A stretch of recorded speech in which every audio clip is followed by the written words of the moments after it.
Ona, qo'shimcha darslarga borsam maylimi? Bu yil o'qishga kirmoqchiman. Shunga dadamdan ruxsat olib bering. Nima?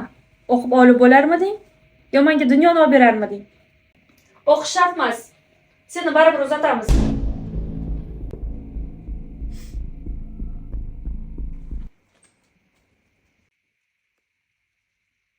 Assalomu alaykum dada.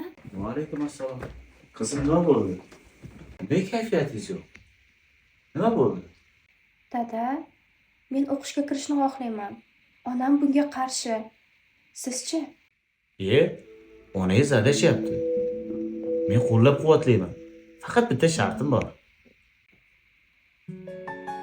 Qanday shart dada? Meni yuzimni hech qachon yerga qaratmaysiz. Kelishdikmi? Assalomu alaykum dadasi. Va alaykum assalom. Dadasi, qiz bolaga o'qishni nima keragi bor? Mana o'g'limizni o'qitamiz. Oyi, men o'qimayman. Futbolga boraman. Abduqodir Husanovdek futbolchi bo'laman. Ko'ryapsanmi onasi? Qizimizni ham, o'g'limizni ham o'zining orzulari bor.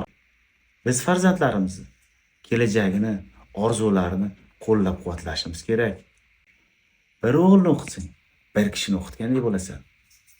Qizingni o'qitsang, bir avlodni o'qitgan bo'lasan. Rahmat dada, ishonchingizni albatta oqlayman. Borib darsingizni qilavering. Onangizga o'zim tushuntiraman.